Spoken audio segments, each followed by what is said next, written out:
little test here and see how the audio is working. So this will do it. Is the audio working? Good. So that, and do you want to just talk for a moment into yours and make sure? I think the battery power is good there, and Yep, it seems like it's good. good. Great. Okay. Um, so I'll just put this in here, and see what. Okay. Okay. So we'll run it like that, and I'll go like that. So first, that will be extended over there. Oh yeah, good. You can see to your left or your right, you can see the live chat. Good. Because what I'd like you to do is just keep an eye on the live chat. If anything comes in, okay? You can always just jump on the mic and say, we've got something here, and then you can, great. Um, okay. Um, okay, so what else do we need to do?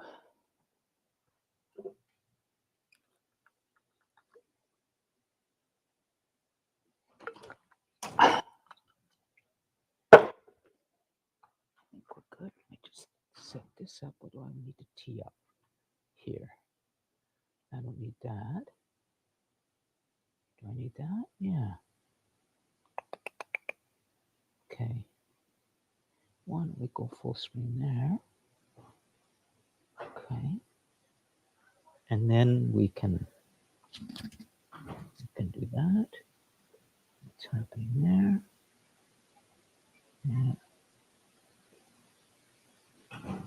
Okay, leave that there. Marine's got that. So then we're gonna do that.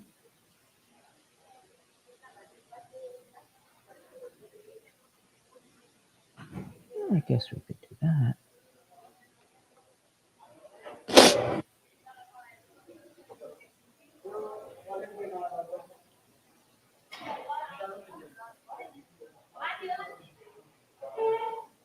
Okay.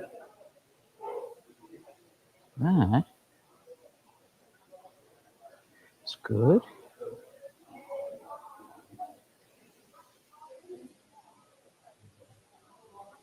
Okay.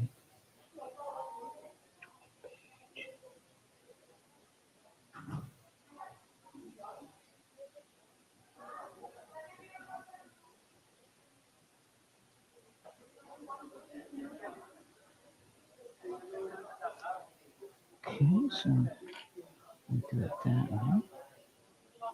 And then we can just go there. Yeah, I can do it that way. Nice. Good.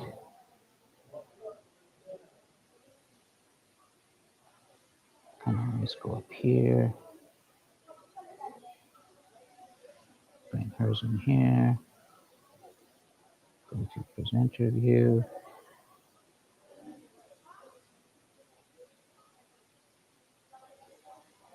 I could potentially present it.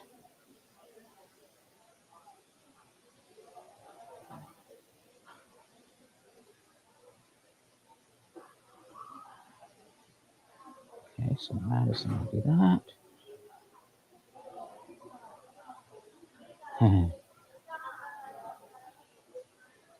Great. Okay, so potentially we could do it that way.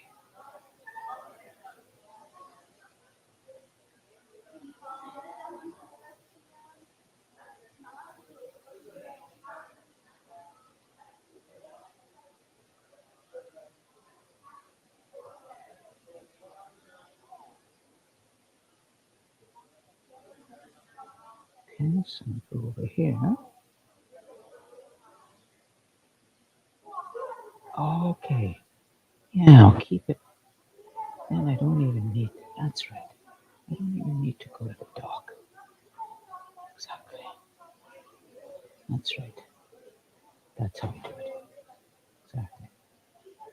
Exactly.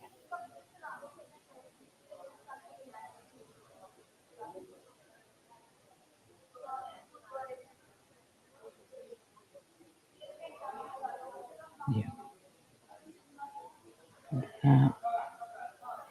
And do that. Yeah, okay, that'll work. So just operate it from there.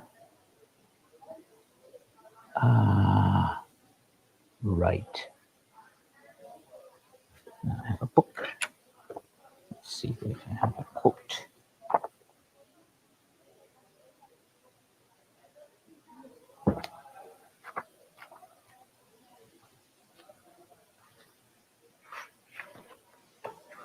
You have this.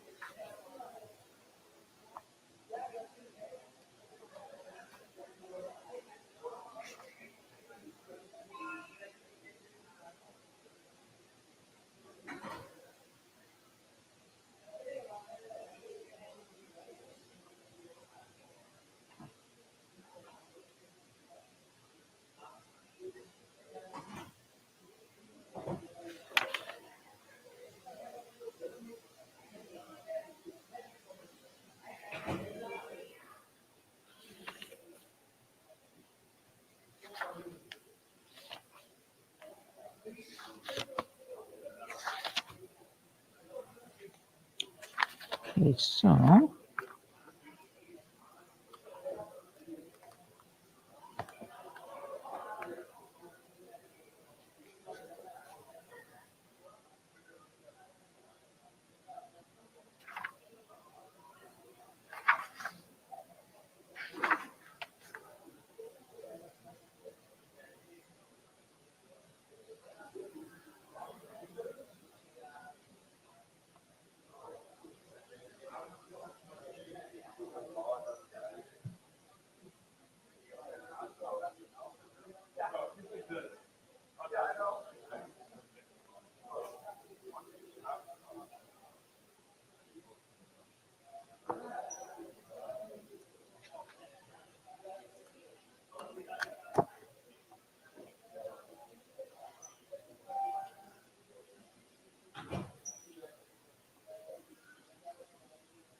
okay, so that's good. Involve whatever it is, permacrisis, entanglement. Okay, entanglement, permacrisis. Okay, so let's see.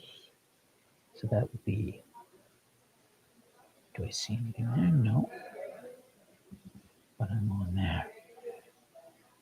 Okay. There's nobody there. There's nothing there. That's good. So that's what I'm watching. That's what I'm watching.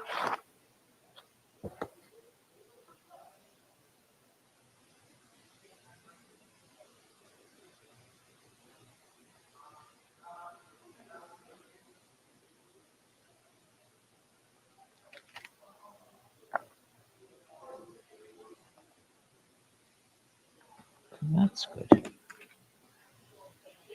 Okay, so I think you have SFQ. Can always do that. Okay.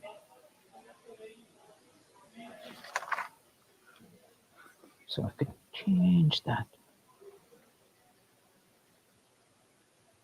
Probably right.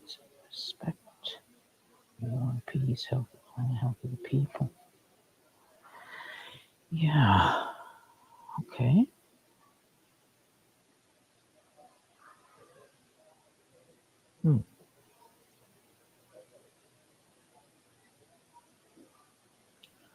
Okay.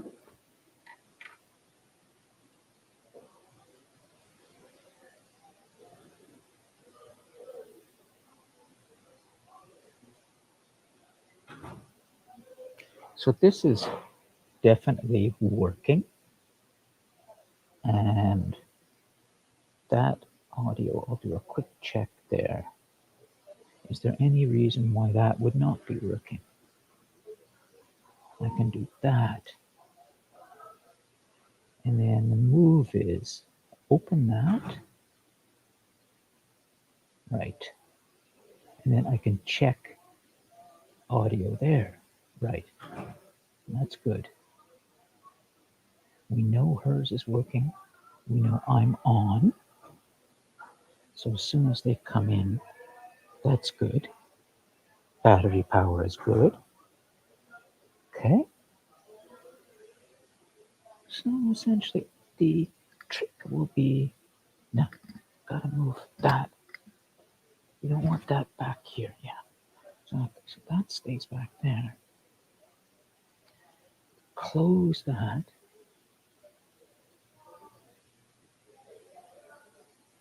Right. Bring that over here. And that keeps that steady. So I could, in theory, leave that there. I have that there. That's really where the focus is. That's really where the focus is. And I see it there. So we can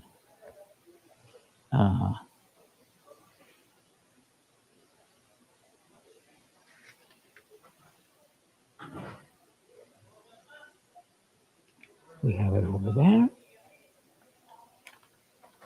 So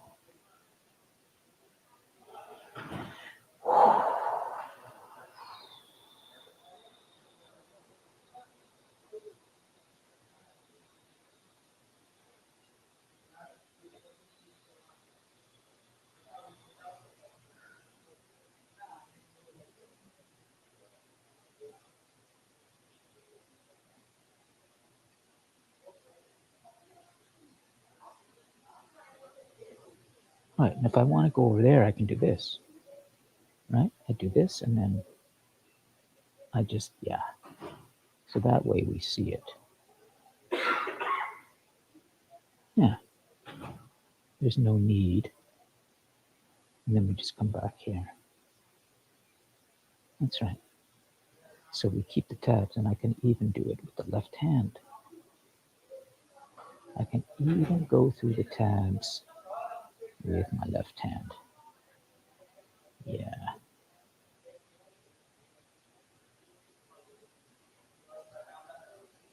Now, let's see what happened there.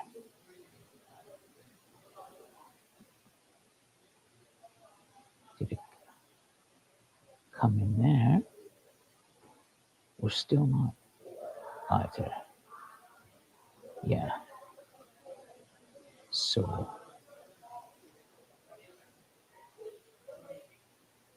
okay. All right.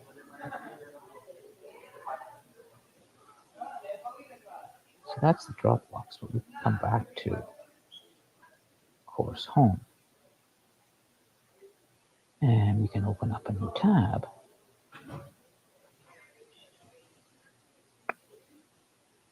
I can do it that way. Nice.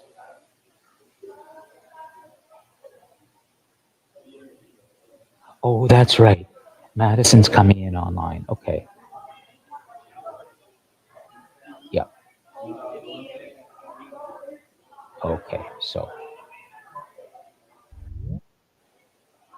the home page. Forgot.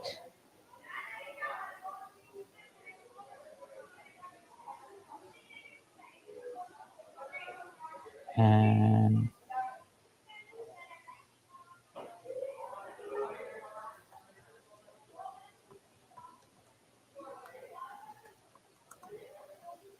okay. So Madison's going to come in there. Okay, so that's going to be interesting. Right. Okay. So let's see what's happening.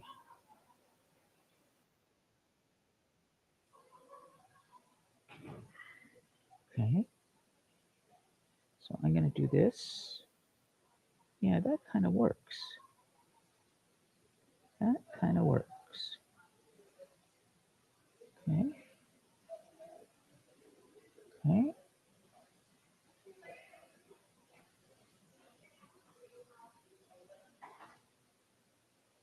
Okay. So Madison will come in shortly.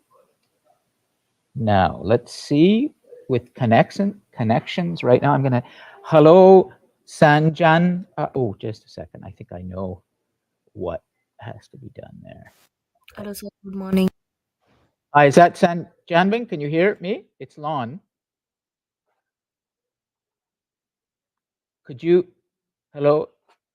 Let's see. So we need to go Yes, main. sir. Right. Okay. Hello, Sanjanbin. It's Lon. Yeah. You just say hello on your microphone so we can connect. Hello. Go ahead. Yeah. I'm Great. audible You to just you. speak. Yeah, go ahead and speak for 10 seconds on your microphone. Just tell us where you are and how you're doing today. I'm in Oshawa right now, and I'm doing my Great. studies on today. Excellent. Thanks. Yeah, and Yeah. you can hear me clearly, correct? Yeah. All right. Great. Okay, good. So that's working. Nice. Yeah. Thank you. Okay. Great. Thanks. Is it Sanjanban or how what's the correct pronunciation? It's Sanjana Bin. Sanjabin. Yeah. Sanjabin. Okay, great. Good. And is that Madison coming in, I think? Yeah, she'll be in shortly. I think okay, good. So technically we're working. Oh yeah, Carrie Ann, good. Good morning. Hi, Carrie Ann, how you doing? Great. Excellent. Okay, good. So we're just getting set up. Madison's going to join us again for our final part of empathy. But let me see, what am I doing wrong here? Something's okay. Yeah, what am I doing? Why is that not? No. Okay,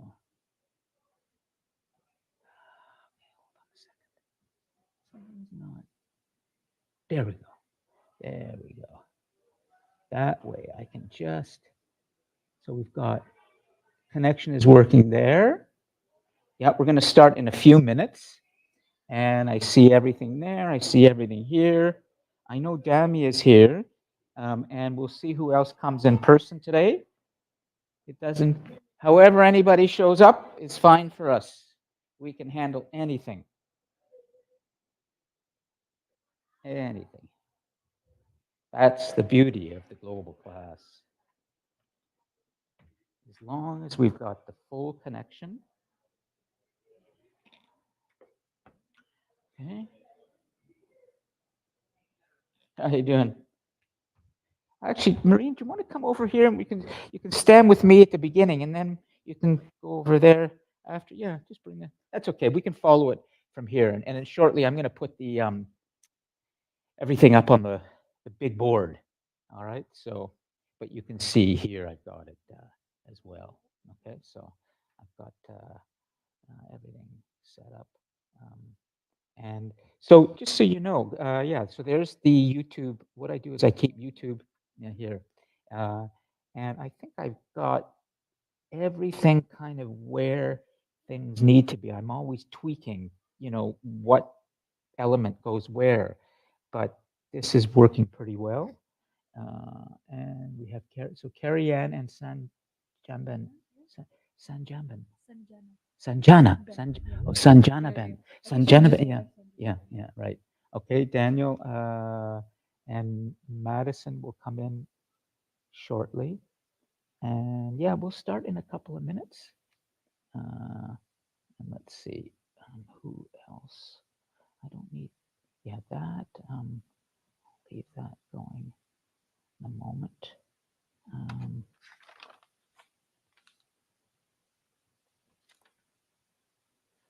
okay.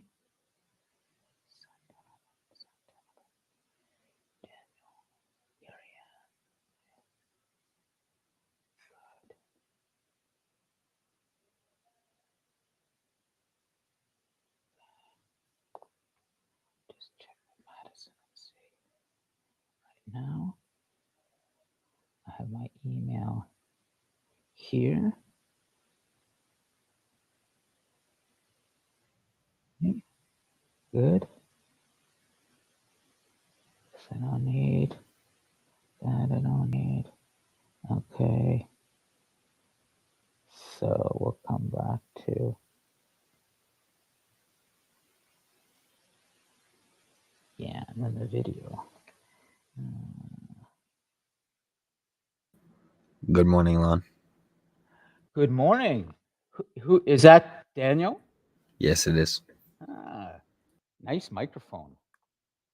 Nice microphone. And by the way, that was a well-written third reflection. Just make sure that you send it to the Dropbox so I have it with everything else. But I did respond to your email. And if we have time, perhaps you could read a paragraph or two from it for us. So could you tee it up on a tab and be ready to read it out loud a little bit? Yep. Way to go. Okay. So let's see. We're going to start momentarily, and I would like to put that up here. Great. So I think we have good. Madison's in, and I'm going to start. Just give me a moment. We've got everything there set up. Okay, we can get going. Welcome everyone to Global Leader, our Wednesday 10 a.m. Eastern Time class. So if there are any of you joining from other parts of the world, you will know that it's Eastern Time and it's 10 a.m. here in Oshawa, Canada, just outside of Toronto.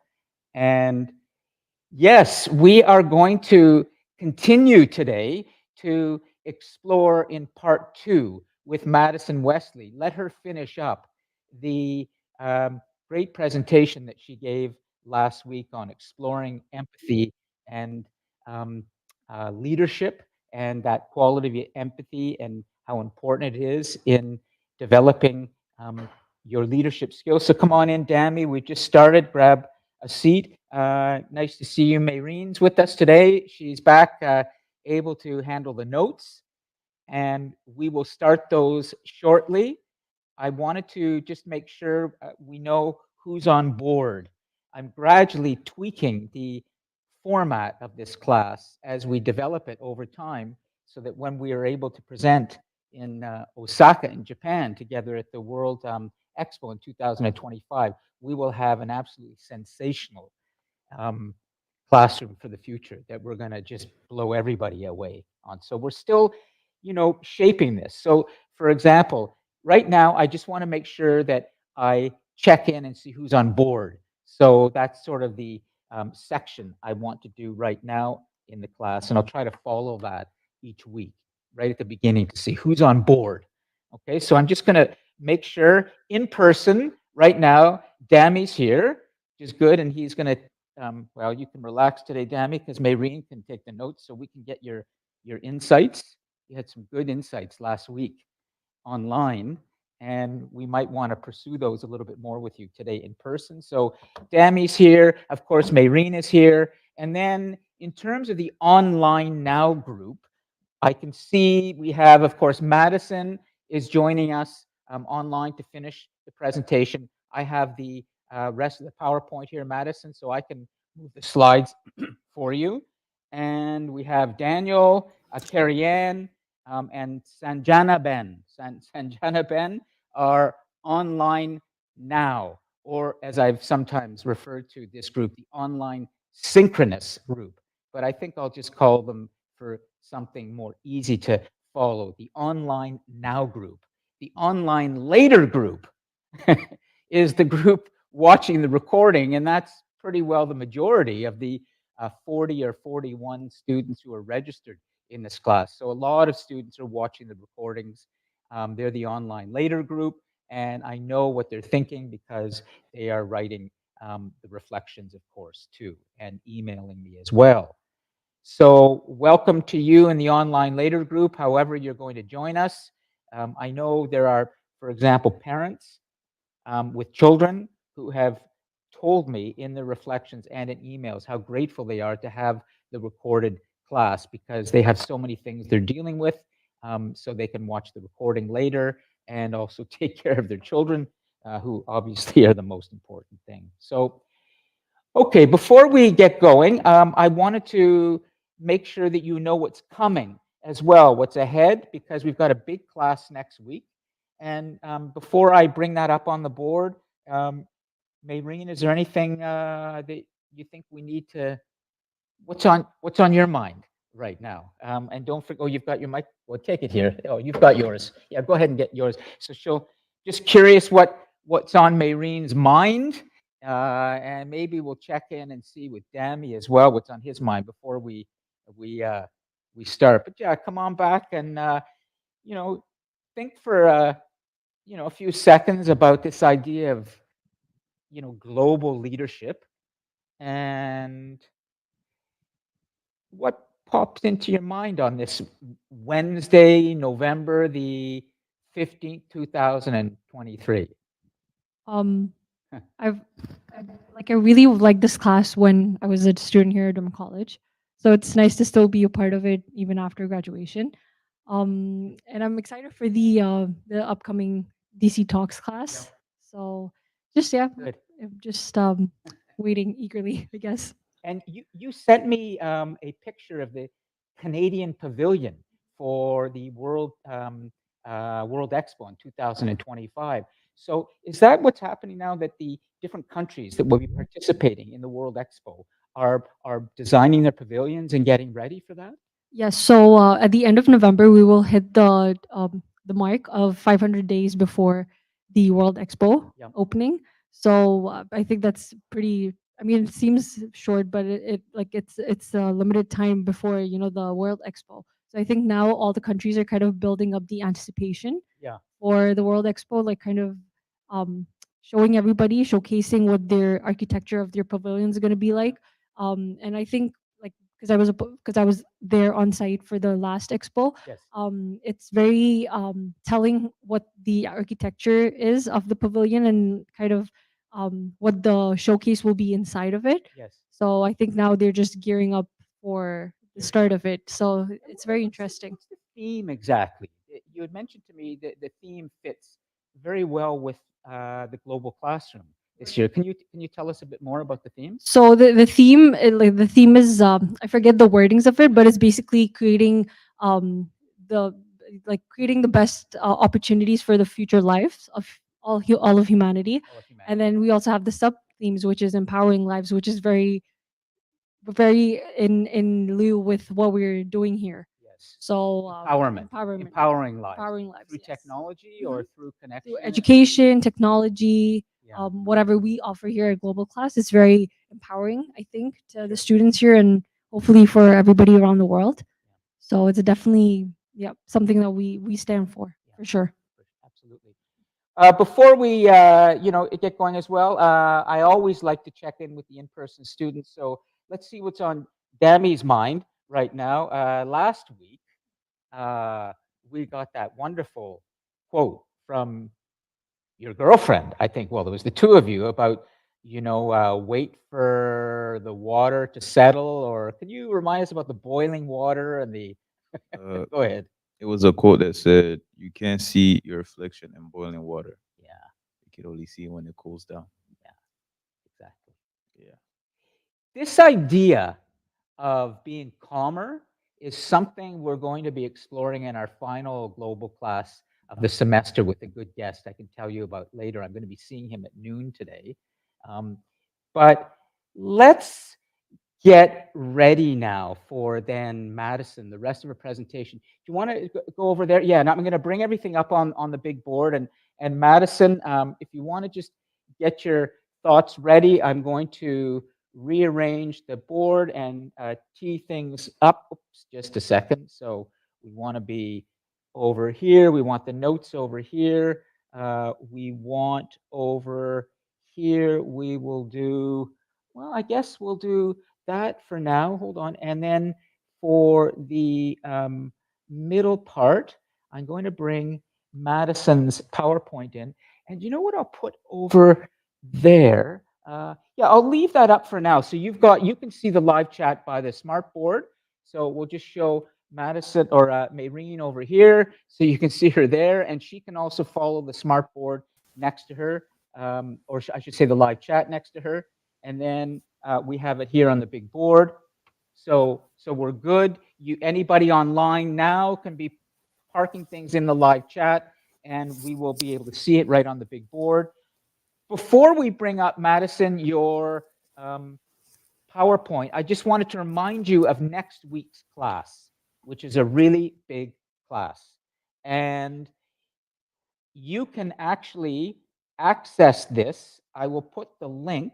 Let me do this right now. I'm getting better at this. I will put the link right into the live chat now, so you have the class page for next week.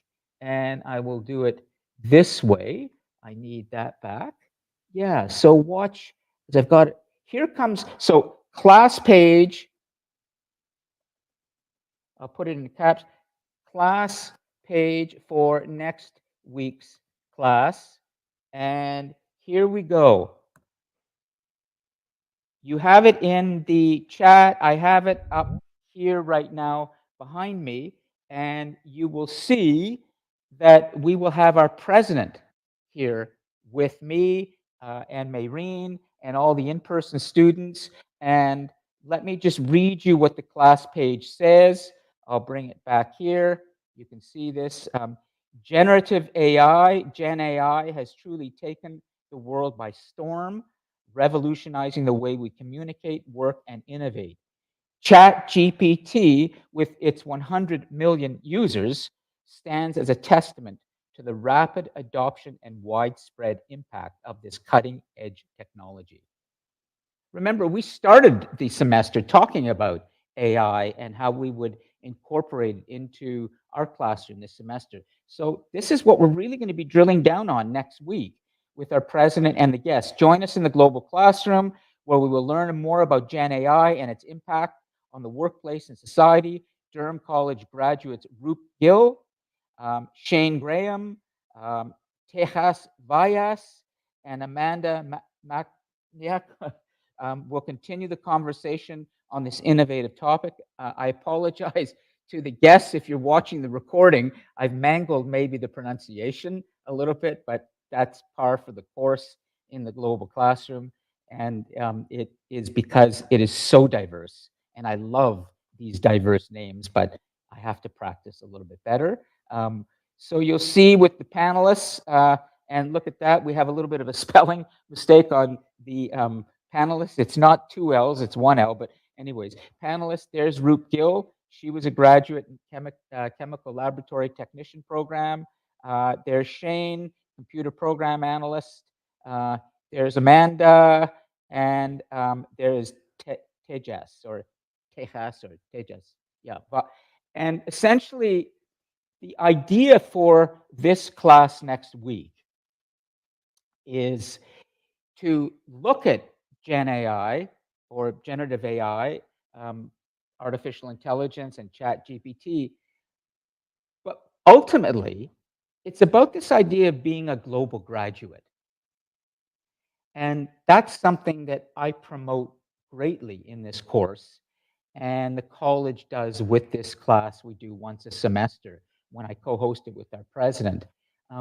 The idea is that we bring in DC graduates, Durham College graduates, wherever they are on the planet, who are succeeding in their field or who are motivated and doing well. And we take a topic and we explore it with them. So essentially, what you see, what you're able to interact with in this class is not just an important global topic or a global force, but you get to meet Durham College graduates like you will be soon, like Maureen is too, and Madison is as well. She's doing her PhD now over at Ontario Tech, but she was here at Durham College too. And so the idea is that you can be hopefully inspired by your interaction with people who are a little ahead of you already. And you can discuss with them not just the topic and meet our president and talk to him, but also learn from the graduates just like yourself who are a few years ahead of you, who can perhaps even help you with some idea of employment, job possibilities, but just more that idea of how you take what you've learned here, take it into the workplace, and do well. Okay? So, Dami, here's your, you can take the planet for now. So, Madison, are you ready to jump into part 2 and finish off your presentation from last week? Absolutely. Okay, so I'm going to bring up the PowerPoint, and I can also share it with you, but I have it here. Just give me a moment. And I have teed it up at the slide that we didn't have a chance to get to, where you were going to be a little more specific. And here it is, empathy in the workplace. So can you work from watching it behind me, Madison? Can you see it clearly, or do you need me to share this with you full screen right now? I have it open on another monitor, so I'll just kind of follow along with you. Yeah, because it just means I have to do a little less. Mayreen's going on the notes. That's great. Okay, good, Mayreen. And so we have everybody here on the live chat as well if they need, and they can also jump in on their microphone. So everything's good. Everything's the spacecraft has launched, and we're starting to move and get into orbit. So let me just remind all of you of what Madison's going to do. Okay, last week when she was here, she didn't have a chance to finish her presentation, and I said to her, could you come back and finish it off? Because she had some specific slides, specific information that I thought was important for all of you. And also keep in mind that you will have another reflection to do at the end of today's class for next week. Okay, so you're going to have a chance to really reflect deeply and at length on this idea of what Madison has been presenting over these last 2 weeks. I think it's a very important topic that she's exploring. She's done her homework. She's a good researcher. And also, I love what she did once upon a time. She brought this bottle. She made a bottle for the classroom called the Global Class, the New Classroom for Humanity.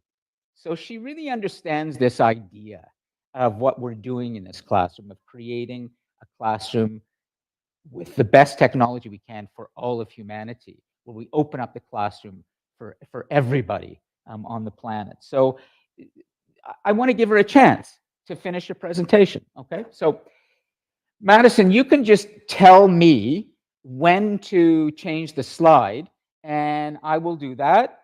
And other than that, I think we're ready, okay? So please go ahead. Awesome. Well, good morning, good afternoon, good evening, everybody. I am not going to spend too much time on this slide. I kind of assembled it with the intention of just showing how people in the workplace specifically view empathy, so that you can see some of the statistics. I love seeing statistics because I think that seeing survey results or seeing data is another way of kind of validating that I'm not just making this up.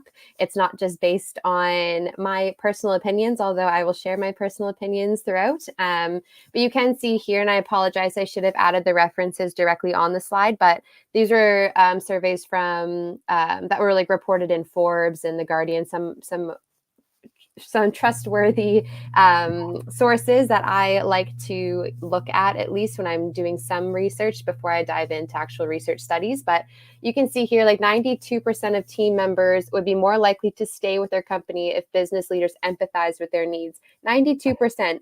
That just blew my mind. That is essentially the entire organization, the entire staff feel that they are more likely to stay if their boss or supervisor or leader empathizes with their needs. So even Lon's example at the beginning with allowing for multiple ways to take this class, so people with kids can stay home and watch the recording and still get their education.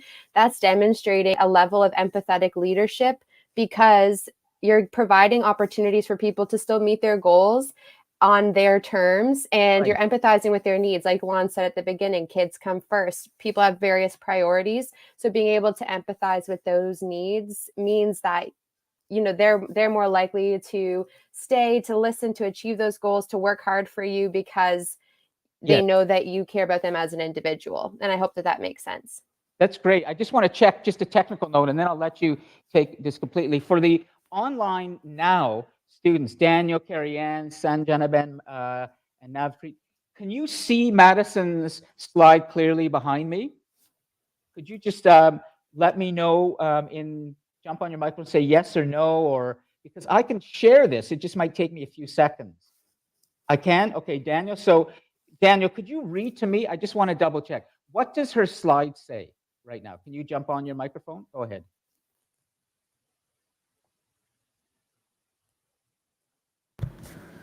"82% of employees view empathy as a critical way to influence businesses." Nice. Perfect. Thank And then you would be able to read the rest of them, right, Daniel? So you can see it clearly enough. That's good. Okay, great, because it just means I have to do less. I'm always trying to find a way, as we shape this classroom technically, to be clicking less, you know, so good. All right, Madison. It would depend on how large of a screen you would have. I do have quite a large screen as well, though. I will Well, say. okay, let me try something. Let me see if I can do this really fast. So hold on a second, okay? I can do it. And I'm going to do this. Just give me a moment, because I'm pretty sure I can share this. It just means I have to go here. And that way, everybody will see the slide nice and clearly. I won't get hit with any kind of copyright infringement from anybody. And where is I can't, because it's on a different screen. Okay, so I'm going to have to fix that in another class, okay? So. Could you zoom the camera in on you more? Okay. You could save a copy. Oh, window. Oh, yes. Hold on a second. There it is. Yeah. Thanks, Maureen. Watch this. Okay. I think I've got it. Okay. So here we go. I'm going to share it right now. And that. What do you see now, Daniel? You see it full screen? Yep. Yeah, you can see it full screen, and you can see the classroom as well. Good. Okay. So I'm going to do it that way for now. And we can also, look, we can see Madison full screen too, eventually, her face. We'll come back to that, Madison's lovely face later. For now, we got to go with the data. Okay. So we're good. Everybody sees everything. Dammy can see it nicely here, the recording. So Madison, I'll click through when we switch, but we're good. Go ahead.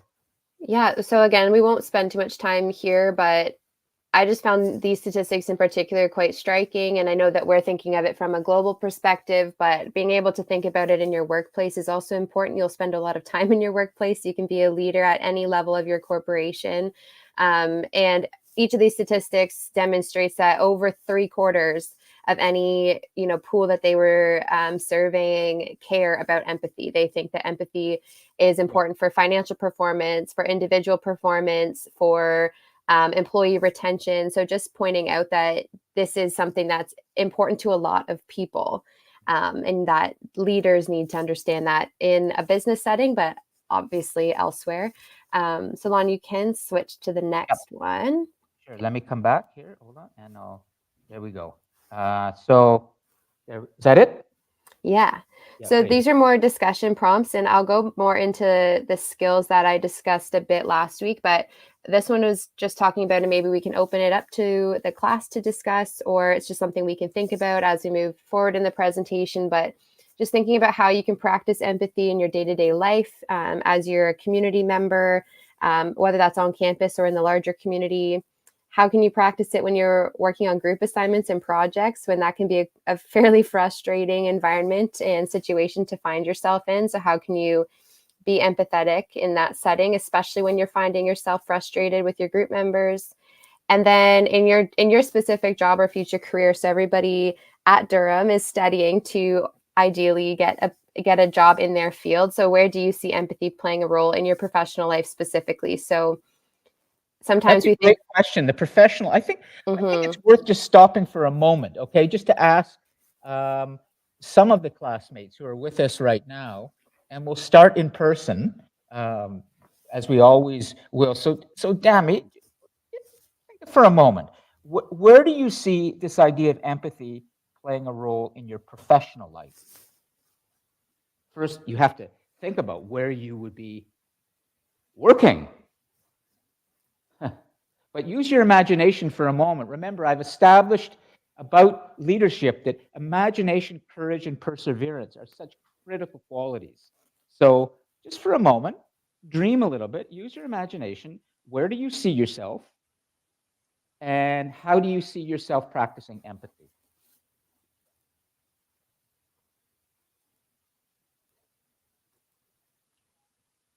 Dami?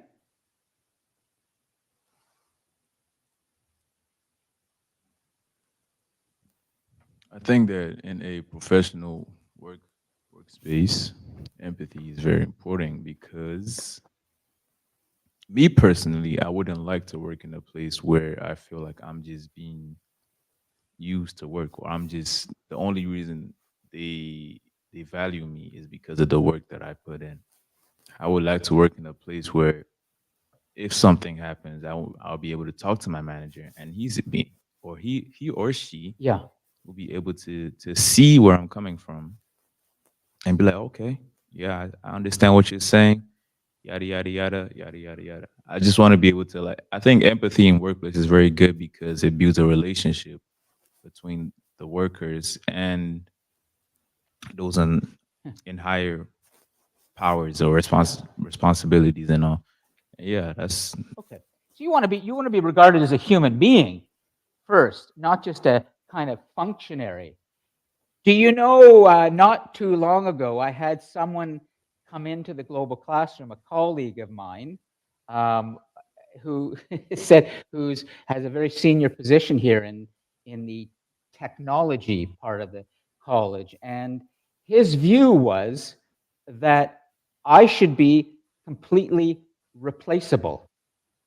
In other words, that I should be able to set things up in the global classroom so that anybody could come in and do what I do. And I understood the sentiment because I've been in his position as a boss, running a production company, a television production company, working with a lot of different people and managing them as well as projects.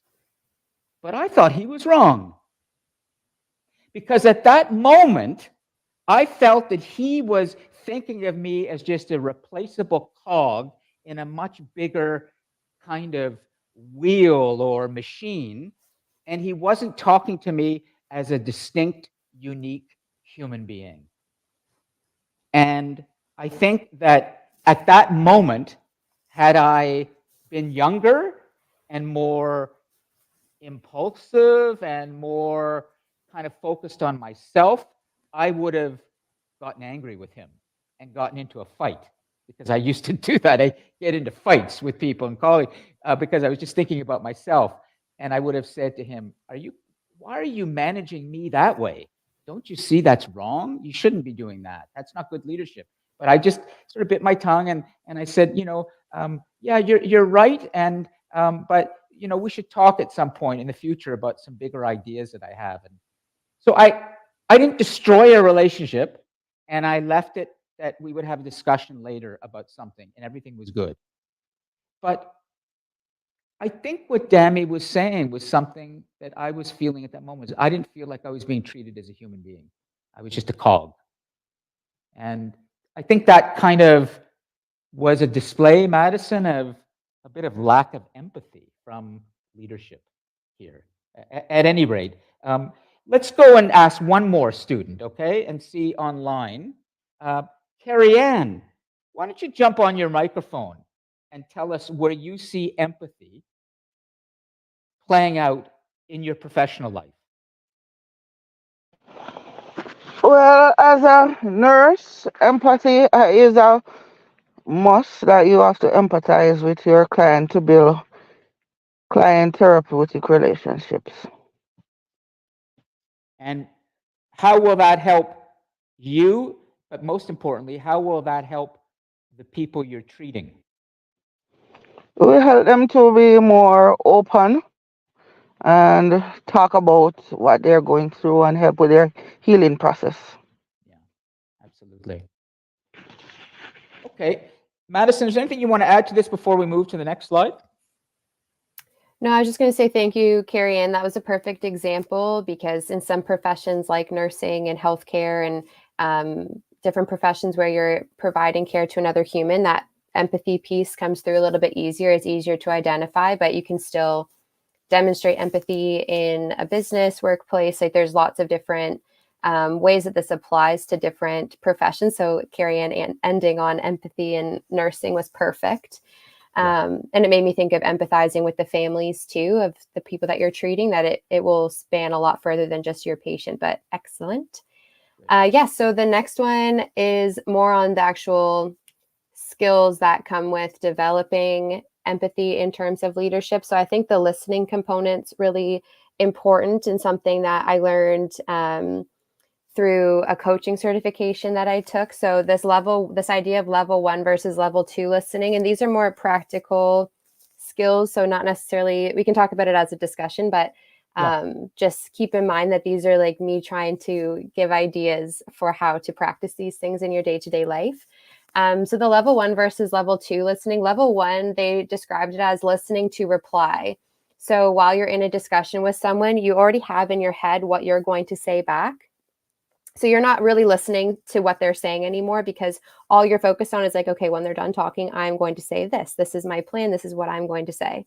Yeah. And that kind of creates a disconnect because you're not listening to the rest of what they're saying. So you might miss important information and that opportunity to build that connection because you didn't get the whole story because you were focused on what you were saying next in the conversation. But then we have level 2 listening, and level 2 listening is listening to understand. So sometimes that requires you taking a pause before you respond because you're trying to absorb what they're saying and not allowing your mind to go elsewhere with your thoughts and how you are going to respond. You are pausing, paying attention, paying close attention to what they're saying, and you're listening to understand so that then you can give a response. And it's easier to practice that empathy because now you have all of the information as opposed to level 1 listening where, for example, I've just been talking for the last minute and maybe in the first 10 seconds you thought of something that you want to say, but then you didn't. So then you maybe didn't hear the rest of the 50 seconds because you were focused on this is going to be my response. This is how I'll say it. So that's just something to keep in mind. Levels.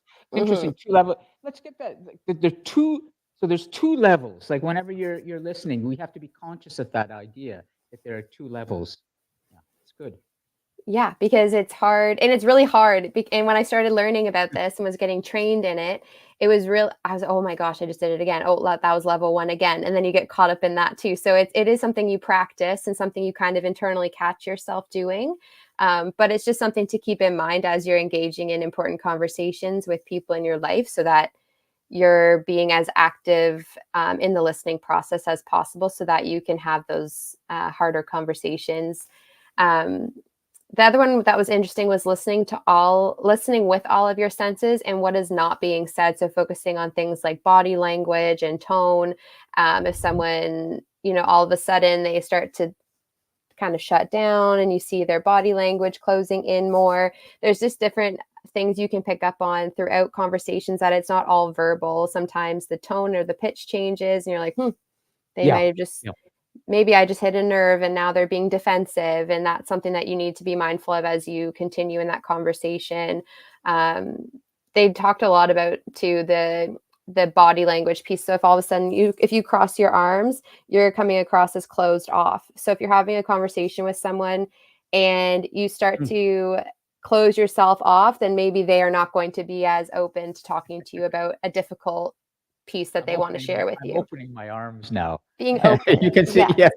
I'm I've changed the the display a little bit so that everyone can see Madison and the PowerPoint and everything else. Okay, so because it's nice to see her talking and as well as seeing the PowerPoint. Okay, so let me go to the next column. Unless there are any questions here, Dami, Maureen, anything you want to add to this? Let's go to the next part, and I'll come back. Whoops, here we go. To yeah, okay, there we are. So remove judgment. So if we remember from last week with the Brené Brown video that we watched, she talked a lot about removing judgment and approaching something without judgment. So that's also something you have to practice, because our gut instinct is to think about how, maybe we think of that differently. And last week we had lots of conversation around conflict, and sometimes you're judging someone who may think differently than you. And that's kind of your first reaction. So trying to refrain from judging initially, and being open-minded. So I think it was Juanita, and I'm apologizing if I Juanita's with us, or she was with us momentarily. I think she'll come back. Yeah, go ahead. Yeah, so I remember with Juanita's example with her friend and practicing when there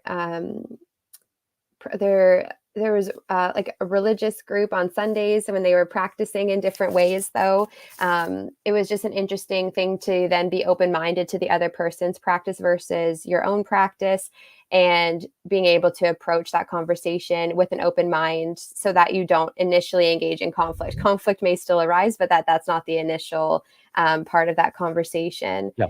And that's another good example of approaching that conversation as an opportunity to create an equitable environment. So if you remove judgment, then you are open to those various perspectives and being able to create that equality throughout the environment that you're in, and in that conversation helps with developing empathy and practicing that empathetic piece, especially in a leadership role, because you've opened the floor without judgment, so people know that they are safe to speak about what's on their mind, or what they may need to share with you if it's a difficult topic, difficult conversation. They know that they won't be judged, and kind of establishing that environment at the beginning is really important. Great. Okay, so I'll come to the next, the final one here. Let me just bring this back. Here we go. Take an interest. Yes. So this was more in a one-to-one. So if you're in a leadership position and you're supporting someone one-to-one, taking a genuine interest in their life, like what Dami just said, you don't want to be a cog in the wheel. You want someone to actually listen to you. You want to be able to go to your supervisor, your manager, and speak to them about something that's, maybe some kind of obstacle or barrier, or accommodation, or something that you need that's preventing you from performing optimally. Being able to go to them because you know that they actually care, that they're interested in your life. So you don't always need to just focus on the task only. It can also be like, hey, how was your weekend? And actually talking to them as a person. Yes. Because that can often get lost when there's lots of goals, lots of deadlines, lots of things you're trying to accomplish. And people really care when you take an interest.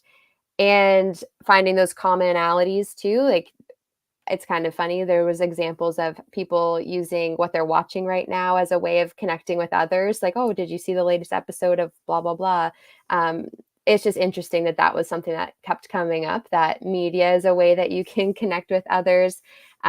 Sports, like just finding common things to talk about so that you build those connections in the workplace. And then that kind of builds that harmony within your team.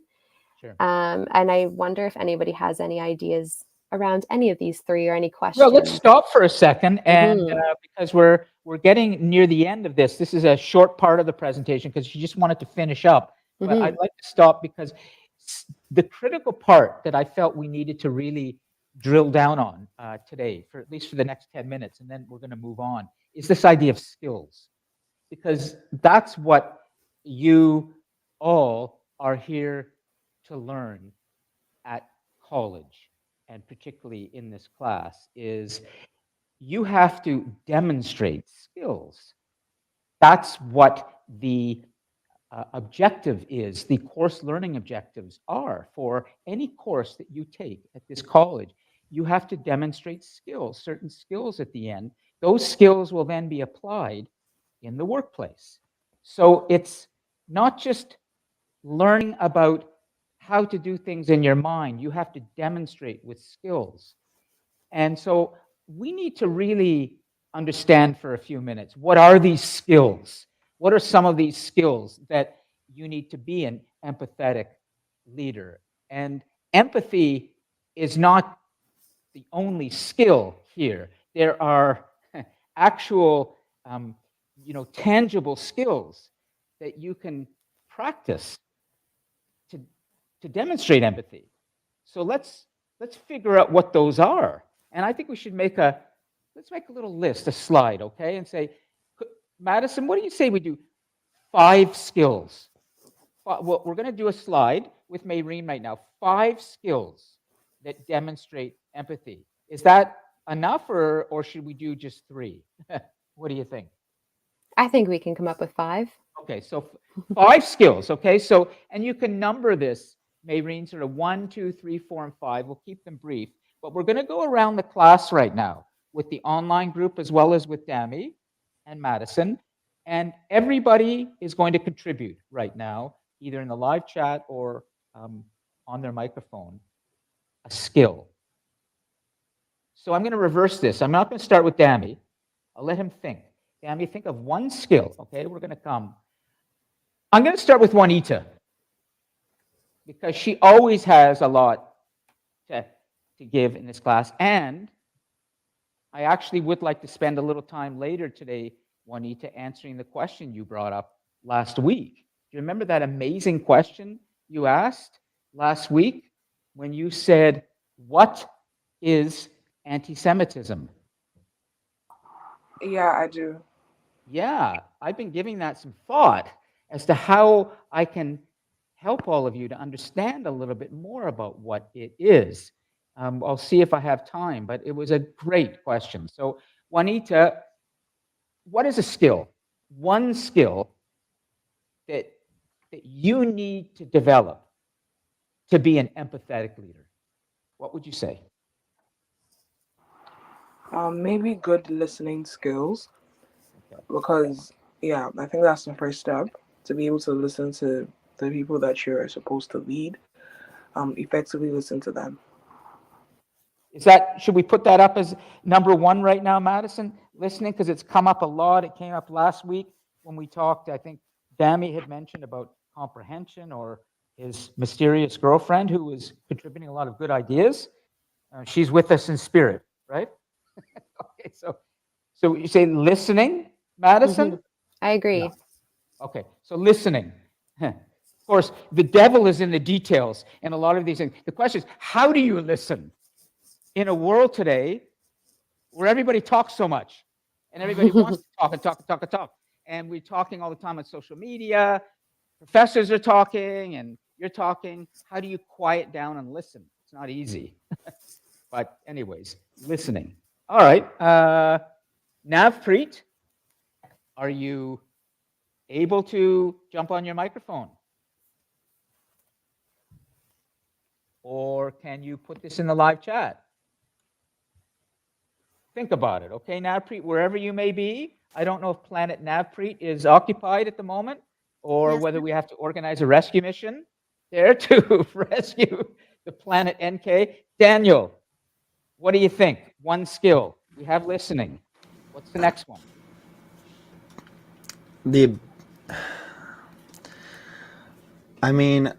I guess the ability, because listening and then communication, of course, would be a big one. Okay. But that might be obvious, I feel like. Nothing obvious may be the thing that we miss. Often we think everything's so complicated, and the simple thing is very important. So, But that Madison, counts. I'm good. what's that, Daniel? Does that count? Communication, Madison? Communication? Ability to communicate?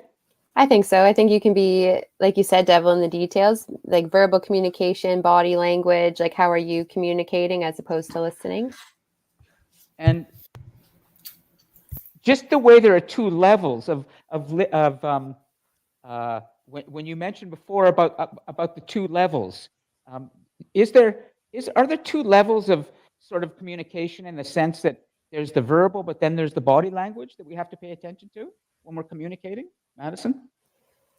Yeah, I think it's very complicated. But yes, the body language piece, you communicate things completely differently with your body language. You could be saying something and communicating something completely differently, and how you are standing or the hand gestures you're giving. Like there's lots of pieces to do with the body language, but even in your tone and your pitch and the volume of your voice when you're speaking, there's lots of different components. Are you speaking calmly? Are you speaking quickly? Is that communicating that you're nervous? Like there's different things to consider when you're communicating. But that's absolutely an important part of the leadership piece. Good job, Daniel. So pay attention to what you're not saying, but what you're actually displaying with your body language. And actually, I have a little bit of interesting data to supply to some of you on this. It's been said in seminars that I've gone to for educators and teachers and professors that students actually pick up more from the body language of the professor and the tone of the voice than what they say.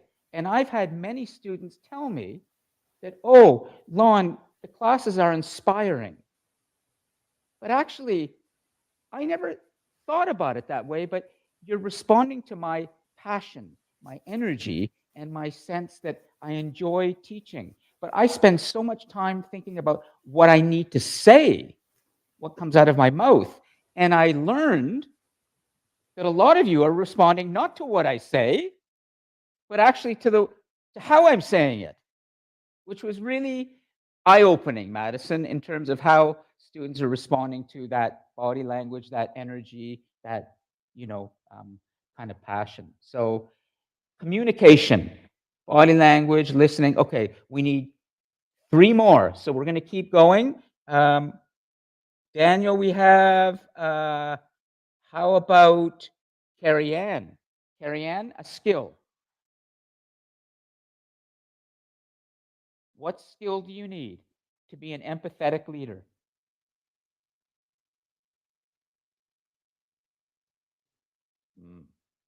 Okay, we have from Navpreet in the live chat. Excellent. We have good, Navpreet. So you're there, and you're also mentioning effective communication. So we've got that already. We need 3 more, and Dami's going to give us the last one. So we'll reserve the 5th for Dami. How about Sanjanaben? Sanjanaben? Yeah, I you think? think task management is also important for leader. Which one? Task management. Task management? Yeah. Okay, interesting. Task management, did you say, Sanjanaben? Is Yeah, that correct? because of whatever task it is, you have to manage over where we have to do, what we have to do, how we have to do. Interesting. What do you think, Madison? Organization task management will help increase your empathy? What do you think? I think it can. I think having those skills helps you when you're exercising empathy within your team. So, for example, as Sanjanaben said, if you are organized and you know the tasks, you know what we have to do, how we have to do it, when it's due, blah, blah, blah. And then you go to your team and you have to assign roles or organize and manage your team. Having that connection with them, taking that interest in their life, knowing their skills, like there's lots of pieces that go into the building of the relationship that's typically rooted in empathy, ideally. So I think the organization piece and being able to manage your team, that's kind of part of being an effective leader and exercising empathy, is also having that other set of skills of being able to manage each of your team members' strengths and using them effectively. But in order to do that, you have to know them as a person. And like we said last week when we first started this conversation, in order to build strong connections, empathy plays a large role. So I think it's like a branch off of this tree, if that makes sense. Sure. What should we write then? What should we put for number 3? What should Maureen put as that particular skill that Sanjanaben has mentioned? How would we word it? What do you think? I think um, I think Is it I don't know. organ- I think it's to do with building connections. So how can we building connections or like using your leadership skills? I think it may be team building or not. What? Good, Navpreet. Navpreet, go ahead and say that again. Excellent. What did you say? I think the most effective point is for that what Sanjana man said, it's team building or not. Team building. Let me turn the speaker up a little bit, okay? So I can. Did you catch that, Marie? Yeah. The team building. Team building. Team building. Yeah. I would also say maybe like delegation or problem solving even. Right. That's good. Team building, the ability to bring together a team. How will that help build empathy? Remember, these are not just skills that you need to be an effective leader. We're talking about the purpose here, empathy, okay? So how does team building create empathy? That's the idea. Before we write this down, Madison, before we write it down, should we, because it's about connecting and all those things. Is that fair to say team building leads to more empathy? I think it's the reverse. I think empathy leads to stronger team building. Right. Okay. So we don't have a number 3 yet. This is not so easy as we start to get the 5 down. Remember, this has got to lead us to empathy. I'll go to Dami for a moment, because even though we're not at 5 yet, but let's see what he says, okay? Dami, what do you think? I think the ability to acknowledge that this person is a human just like me. This person has these emotions just like me. And I'm not the only person that, like, the ability to try and put yourself in their shoes. I mean, I guess that is empathy. Yeah, the skill you have to demonstrate. Okay, this is something a skill is something you do. Okay, so this is important. It's a physical action. Okay, so when you listen, it's a physical action. When you communicate, it's a physical action. So what's the physical action here? Maybe being considerate. Yeah. What's that, Juanita? Consideration, like being considerate of the person next to you, thinking about them, having their interest in mind. What's the action? Consideration is the action. How is consider? Think of what's the action to demonstrate consideration, Juanita. What do you do?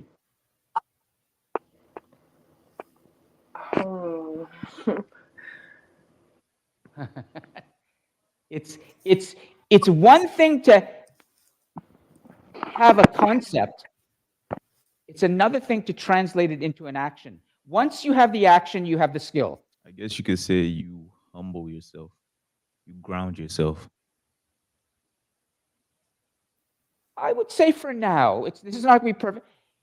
How about common humanity? It's not an action, okay, but you have to demonstrate that you understand that there's a common humanity among all of the people here. That will help develop your empathy, common humanity.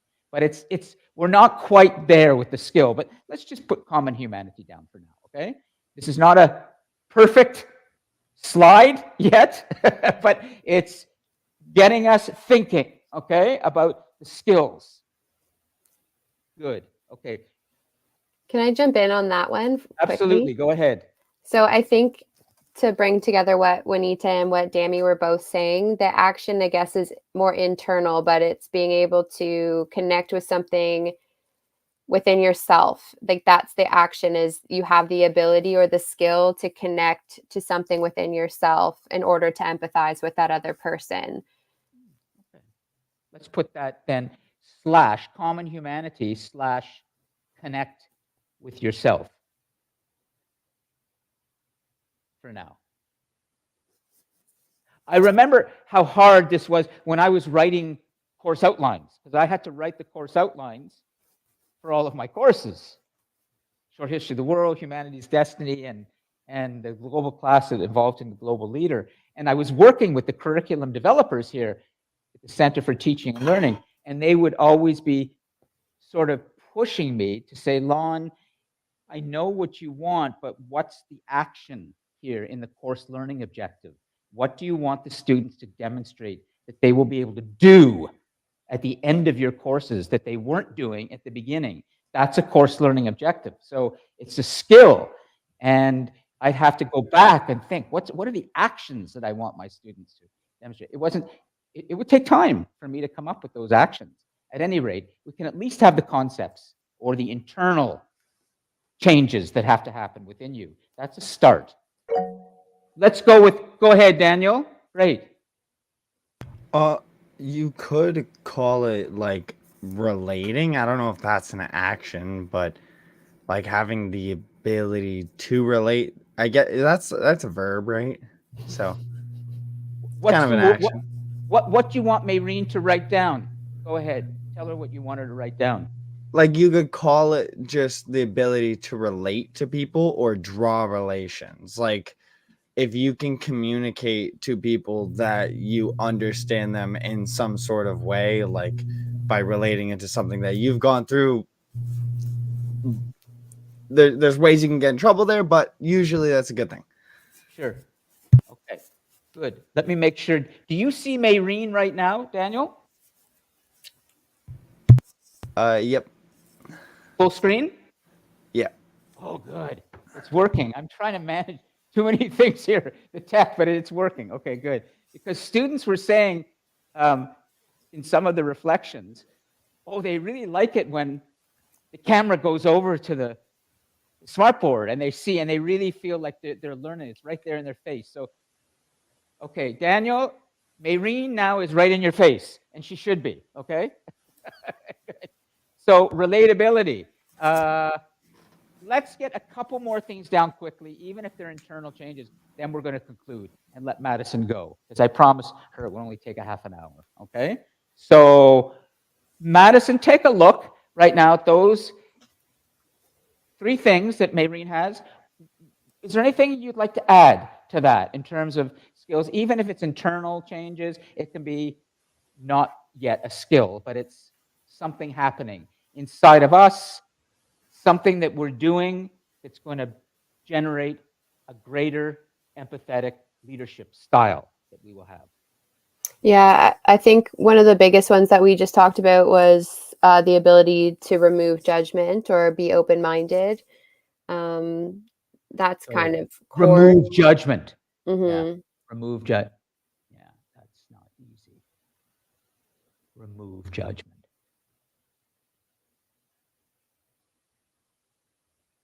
It's kind of Anybody? interesting as Yeah, go just ahead, like- Madison. Just as a little like side anecdote, like even when I was conducting research for my master's, I was collecting people's personal like lived experiences in order to understand a phenomenon. So I was collecting experiences that they were sharing, and in some of them, you have to even exercise that like lack of judgment in that kind of setting, because who am I to say that, you know, that doesn't count? Or who am I to judge that person's experience? They're sharing with me the experience that is aligning with my research question. So from their perspective, that what they're sharing is aligning with my research question.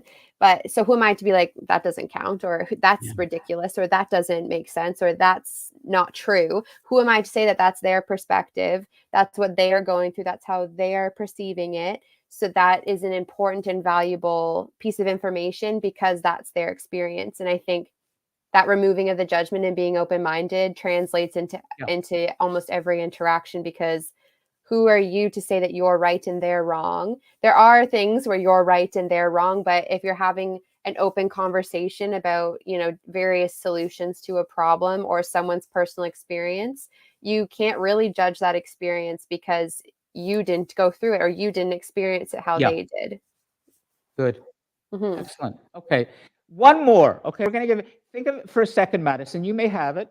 Is anybody here ready to jump in with the final one, and then we're going to let Madison quickly do her final 2 slides in a few minutes, and then we're going to conclude. Okay, Madison, and we'll let you go.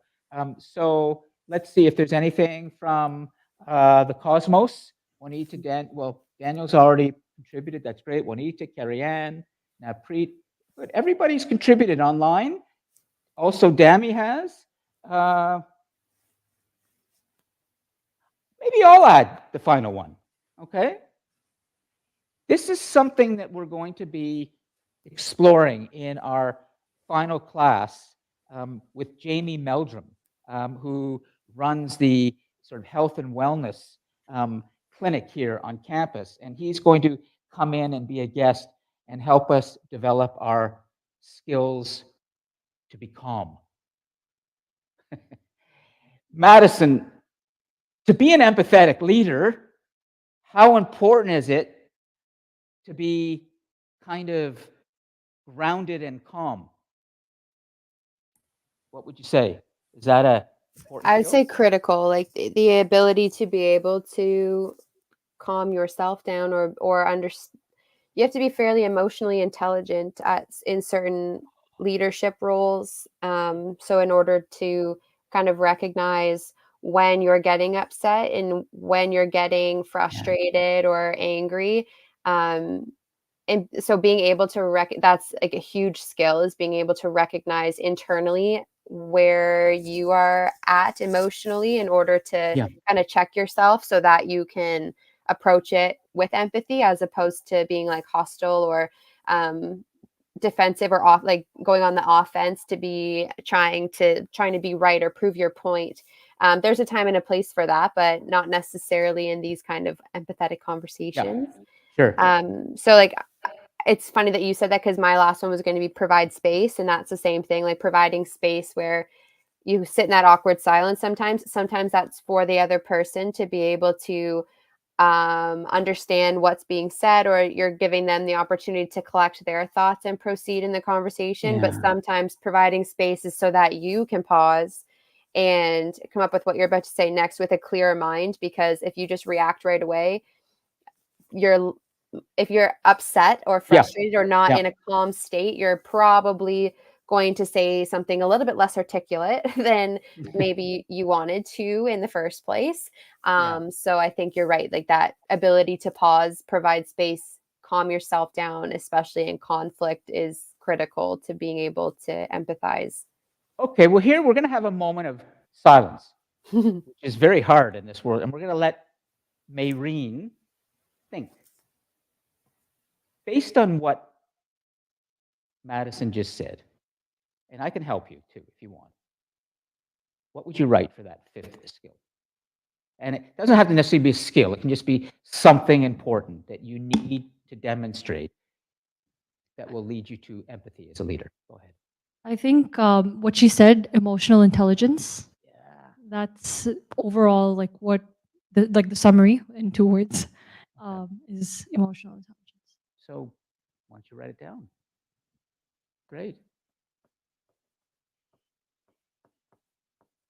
And we'll just let that go. And you can hear her writing that on the board, maybe. I don't know if her microphones are so good, but silence. Wow. Yeah. In such a noisy world where everyone's outraged and angry and trying to sell you stuff and do things, and who has the ability to not speak and not be afraid of the silence? There's a space for empathy to grow. Yeah. Thank you, Madison. Let's do I'll go quickly, the final 2 slides, okay? And then we'll let you go. So here we are. How can we practice empathy when using technology? Go ahead. Yeah, these last 2 slides are more going to be discussions. So they can just be food for thought if you prefer, Lon. Like, we don't Yeah. need to dive into them because I know you have other things you'd like to talk about today. But just Sure. thinking about empathy when you're using technology, because one of the major things that people discuss, especially around social media, is that social comparison piece. And social comparison can often be rooted in judgment. I'm judging that other person, or I'm judging myself based on where I'm at because I'm comparing myself to that other person. So are you doing that in an empathetic way? Are you judging a decision? Are you judging a post? Are you judging a pose, a filter? Like, are you judging how someone said something? Because that removal of judgment is really important, and being able to empathize with what they're saying, with what they aren't saying. There's just lots of pieces with technology, especially as you're reading potentially hateful things online. I would never condone hateful language, but hurt people also say hurtful things. So just thinking about pausing and then instead of reacting right away and commenting back something just as hateful, like pausing and saying like, am I going to be contributing positively to this environment right now with what I'm about to say, or is this Yes. something I should just leave alone? So you can be a leader online and just how your online presence is portrayed. And yeah, so like social media was really where I was thinking with the technology piece, but it can be with anything. Or as you're consuming content, are you engaging with it from an empathetic lens? So if you watch something really horrific, how are you taking that? Are you just dismissing it, or are you kind of sitting in it, thinking about what that other person might be going through? There's lots of really awful things happening. Yes. I will just add to that, when you are, I can't help myself, Lon, I'm sorry. When you are watching something that's really bothering you, Yes. and you do engage in that empathy piece, it's so important that you also take care of yourself. Someone that's very empathetic has a higher risk of having a negative, like, mental health reaction, because you're able to really sit in the pain of others. You're able to experience the negative emotions that someone else might be experiencing, which can take a toll on your mental health. So it's so important to also, with that emotional intelligence piece, be aware of yourself and where those emotions are coming from. Is it from something that I just watched online? Yes, And yes. how am I perceiving that? How am I handling that? Do I need to talk to someone? You have services available to you on campus. And that's not even me exaggerating. Like, all of my research is in how media can affect us and cause trauma. Like, you can literally experience a trauma response from something you've watched online. So please, please, please be mindful of that. That something you watched on social media that's just stuck in your head, you can't stop thinking about it. That could be something that you're actually having a really hard time navigating. So talking to someone when you're experiencing that kind of emotional response, it's not, oh, I just watched a video. Like, Yeah. videos are very real now. Videos are live streamed. Videos are watching live events happening. So you have to also take care of yourself. And when you're engaging with something from an empathetic perspective, sometimes that can enhance those responses. So please just be mindful of that as you're kind of emotionally figuring out your perspective and how you're connecting to things, because it also means that you have to take extra good care of yourself. That's a great point. And I was going to suggest that we do one slide and have a big comment. You can write big if you can. And it goes something like this, okay? And Madison, correct me if you think it should be worded differently. The more empathetic you are, the more vulnerable you become to mental health care. Or the more aware you need to be of your own mental health care. Is that, Madison, what the more empathetic you are, the more aware you need to be of your own mental health care? So I would say the more you find yourself able to, sorry, Mayreen, just let me try this first before you try to write it. Let her, and you tell Mayreen what to write. She can erase it with her hand. Like, it's Yeah, part of the sorry. exam. I'm trying to think of how you would word it, but essentially, like empathy is so critical for our connections, but empathy is also something like because your empathy is great because you're able to connect on a very deep human level for all the great things, right? You can empathize, you can celebrate, you can really find joy and sometimes peace. Like you are able to empathize in a really great way. But there's also a risk with empathy in the sense that if you're able to empathize with someone that's children who are really naturally empathetic, like they're the ones that like sit with you and maybe they're more emotional, maybe because they're empathizing, they're able to feel those other people's big feelings. So you just have to be aware that sometimes your emotional responses to things might be because you're feeling something for another person that maybe that thing hasn't happened to you, so you're not directly the one that's experiencing the sadness, but maybe you're feeling sad for somebody else and that's why you're struggling, if that makes sense. Or you're No, feeling, let's help now. please help. Yeah, all of it, because she just gave us the first draft and there's so much in there, but now we have to do what is called critical thinking. This is real, active, critical, live, in the moment thinking with a very smart guest, Madison. We've got to help her rewrite that into one sentence that Maureen can put on the board nice and clearly. Madison, I'll give you the pleasure and the burden of trying to give her one sentence with that thought, because it's such a critical thought. What should she write? The more empathetic. I guess we must also be aware of how our empathy affects our mental health. Yeah. Nice. We must be aware of how our empathy affects our mental health. Does that make sense, Dami? Yeah. Excellent. Madison, I mean, there's more to this. I was going to say, and that's not to deter anyone, and that's not to say like you're going to have that kind of response. It's just to like start building some of those emotional intelligence pieces where if you are having some kind of response, and I'm thinking of it mostly with technology, but some people are going into really difficult fields. Like nursing can be a really challenging field in the sense of like you'll build a connection to a patient or to a patient's family or to what they're going through, and you may find it really difficult to leave that at work.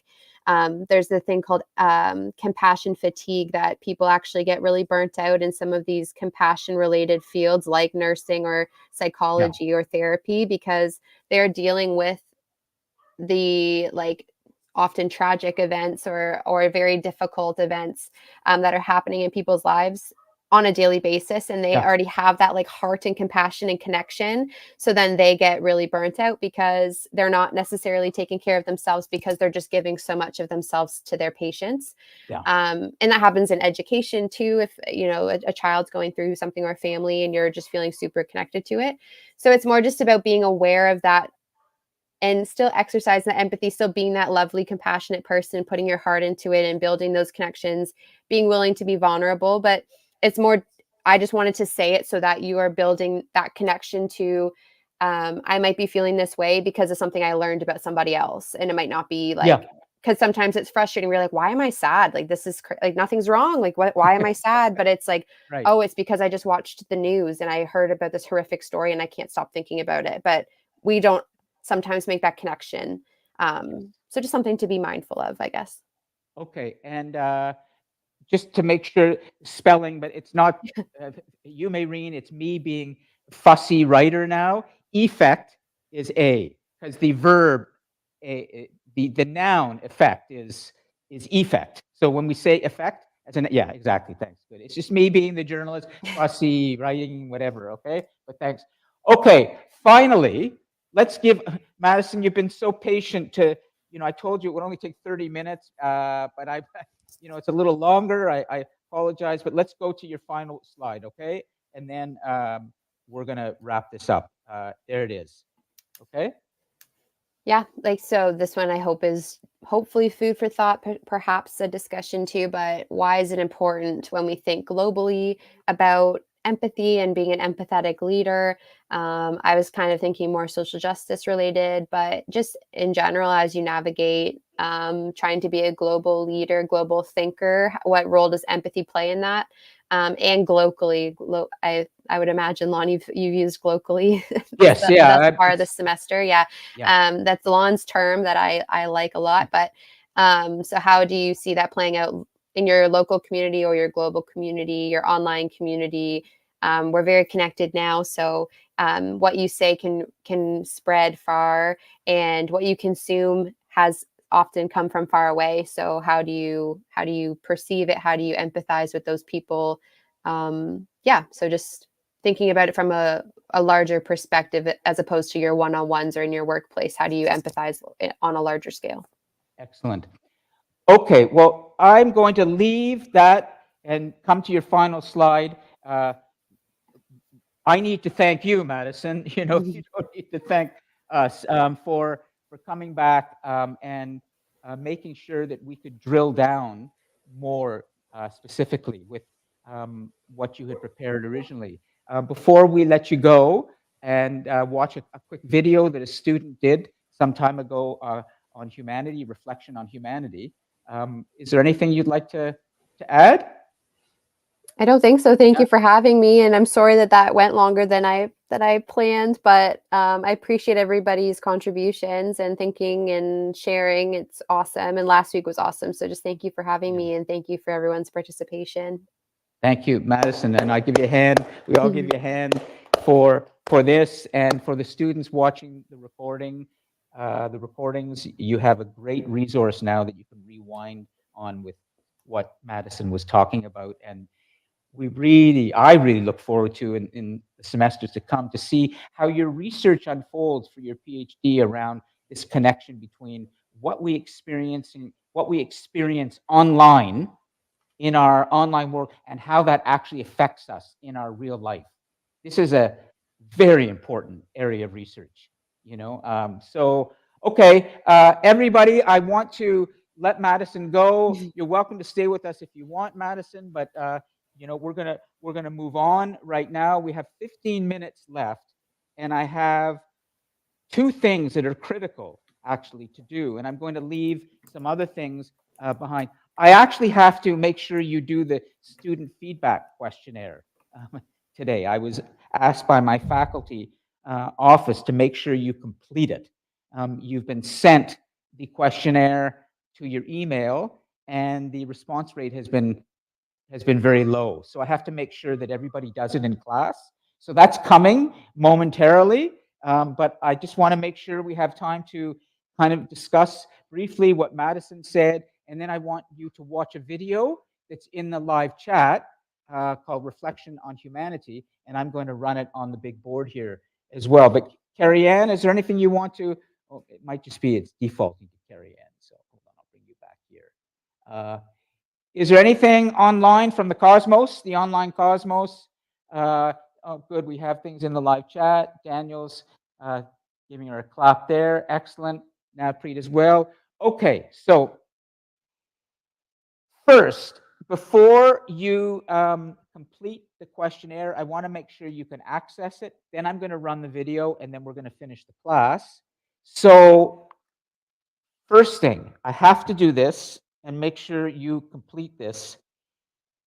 For the online students, Daniel, Sanjanaben, Navpreet, Carrie Ann, Juanita, could you please make sure you can access the student feedback questionnaire that was emailed to you? Same with Dami, same with Tony, who's here now, which is great. I just want to make sure you can access it, because apparently it hasn't been completed. And this is the week when it has to be completed. Okay, so I've got to make sure you do it. It's the only way the college knows what's working in the college and what isn't, is when they get your feedback. So yeah, I see. I got one, and great, Daniel.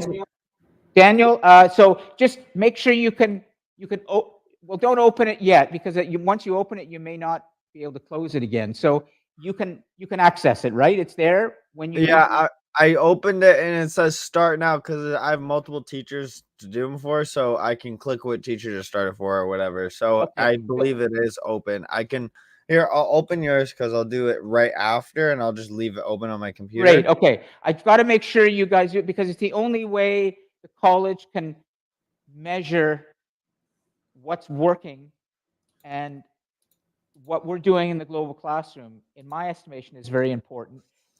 Okay, But it's they working. need to know. They need to know from you and how, and answer it honestly. Don't worry about, I'm a big boy. Say what you need to say. It's going to help us build this space into something awesome. Okay, so answer the question. Dammy, are you able to access? Great. Tony, can you access? Okay. If you need help, ask Dammy, okay? Maybe he can help. I got it just fine. Great, Dan. Juanita, were you able to access it?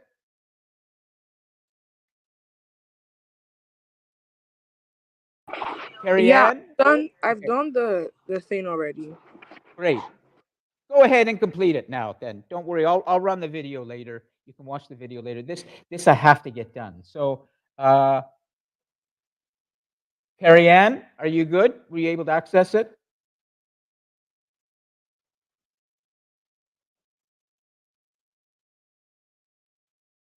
Navpreet, were you able to access it?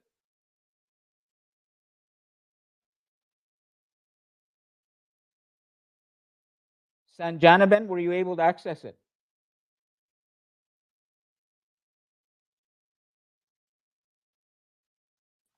Yes, I am. Great. Go ahead and complete it, okay? Navpreet? Same, Sanjanaben, go ahead and complete it, and we will return to you shortly to finish the class. I just need to give you the time to do it. It shouldn't take long. And for those of you watching later, the recording, I believe that the questionnaire is live for another 2 days. So it's November the 15th right now. If you're watching this recording on November the 16th and November 17th, please complete the questionnaire that's been emailed to you. And I will also post something on DC Connect today to remind you as well. Okay, so it's November the 15th as I speak right now. Your feedback is important for ensuring that there's quality education going forwards and that we're doing the right thing for you.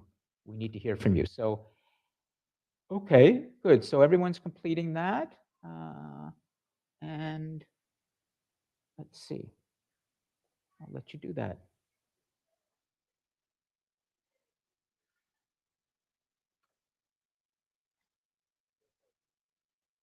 Yeah, go ahead, Tony. Make sure. And here's the video. Okay.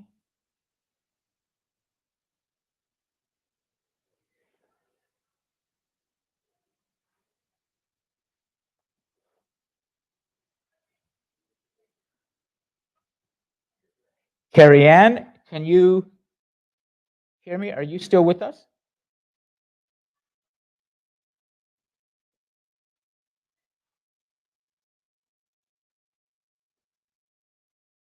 Juanita, are you still with us? Yes, I am. Okay. Were you able to access the questionnaire? Yeah, like I've finished it. I did it before now. Oh, way to go. Okay. I wanted to mention to you that I don't think I'm going to have time to answer your question today, but I'll do it in a subsequent class. Okay. Yeah. I've been giving it a lot of thought, and as I mentioned, I'm so glad you asked that question, and I will do my best in the most factual and clear and brief way to answer it for you. Okay. Okay, yeah. Thank you. Yep.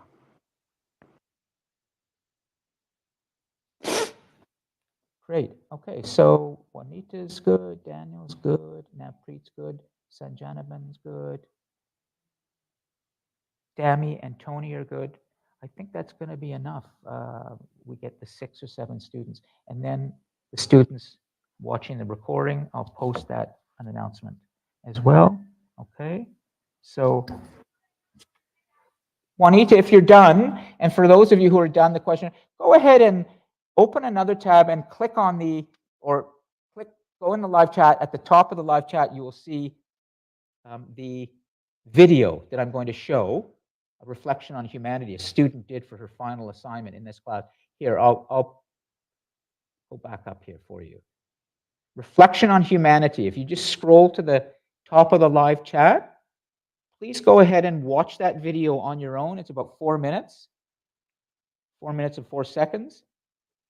And then we will conclude the class with my final word on this video. This video, by the way, was done by a student in this class for her final assignment.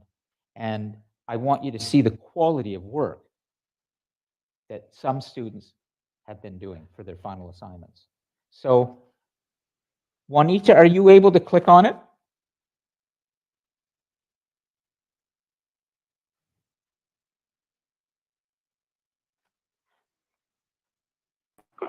Yeah, I was able to click on it. It took me to the page. I'm having Great. difficulties playing it. Great. So, Okay. Reflection on humanity. Please go ahead and watch it. I'm going to be showing you over the next weeks final assignments that students have done as we move towards that. Some students have done some outstanding work in this class in their writing and videos, and I want you to see that. So next week, I'll show you one that won an award. Okay, so you good, Tony? Are you good? You were able to access? Yeah, great. Okay, are you finished? Great, okay, good. So Dami's done, Tony's working on it, and I'm done. you're done? Way to go, Sanjana Ben. Sanjan. Yeah, Great. I'm done. Go ahead and click on the video, okay? And I'm going to click on here for Tony and Dami. Please watch the video. It's in the live chat, the link, Reflection on Humanity. And I'm going to run it now for us here. Make sure our audio's on our main. If I've already shown this video to you early in the semester, my apologies, but it's important you see it again because it's well done.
All right. Let me just come back for a second. Let me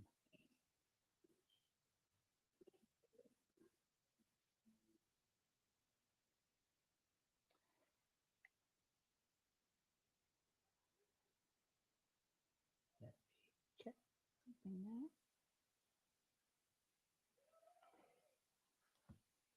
So, everyone, have a great week. And I want to just make sure we've got everything covered. The questionnaire is done. Does anyone have any questions? Oh, this word, humanity, is something that I hope you're going to continue to reflect on a lot in the next weeks, because in your final assignment, your reflections that you have been doing so far are building towards your final big reflection, which you can do in any way you like, as a video like this, as a paper, as a presentation. I will be leaving the last class of the semester, December the 12th, I think it is, or 13th, as a time when you could do a presentation, a live presentation, where you will be reflecting with research on something that will have the same depth and the same care that this video has. I can show you many things that students have done for their final assignments, which is worth 30%. It's your big assignment. The one thing I'd like to just remind you of as we move towards that big assignment, can you write this down for me, please, Mayreen, in big letters? You need to care. That's it. And I'm just going to take the camera over to Mayreen right now. Write it in big, big letters. You need to care. And I don't mean about everybody else. I mean now about the quality of your work. If you care about anything, but if you just remember to care, I think you are capable of doing some really good work. The problem is, many of you are so busy, you have so many things on your plate, plus you have your own personal issues that you're dealing with that can take time, whether it's family life, personal life, mental health needs. But if you care, if you really, really care, I know how good you can be. Okay? So I'll leave you with that thought. And that's the class for today. Anything anybody wants to say now, please, you're welcome to say. We have a couple of minutes left. I'll just go over to the live chat and see, is there anything? I think I have to scroll down. Oh, I'm too many things technically. I'm lost right now, okay? So jump on your microphone if there's anything you want to say. Sammy, Tony, is there anything you want to add before we conclude? Mayreen, well, that's good. You've got that as long as you write that. Reflection 4 is now being formally assigned and will be posted for you shortly. So for those of you who may not have completed any reflections yet, I don't want to look at anybody or look up here. I don't want to single anybody out. So I'm going to just look at the sky, okay? I'm not even going to look at the camera, because there are a lot of students, the recordings of students everywhere who are not doing things. For those of you who are not doing things yet, but I know you can, guys, ladies, wake up. It's going to hurt you. You don't want to fail this course when I know how good you can be. Okay? And for students who are emailing me and saying things like, well, I'm doing great in other courses. I've got, incredible marks, but Could you, Lon, just allow me now to do those 2 or 3 reflections that I haven't done yet? And I tell you, no, you can't. You can't come to me like this and say, you don't care about this course. You've got to care. You don't like what's coming out of my mouth right now? Email me and we'll have a chat. But you need to say you're ready to talk to me on the phone or you're ready to meet with me in person. You cannot say, I only email. Not good enough. You don't care. You want to disappear. You want to be remote. You don't want to do anything. Not good enough. Okay? You know who you are, who I'm talking to right now. So you can always email me. You can always come talk to me. I'll see you next week. Thank you, everybody. Thank you. Okay. Thank you. And I'm going to now. Yeah. Thank you, Lon. Daniel. Have a nice day. Or Thank you, Daniel. Excellent. Good microphone. I'm going to shut mine.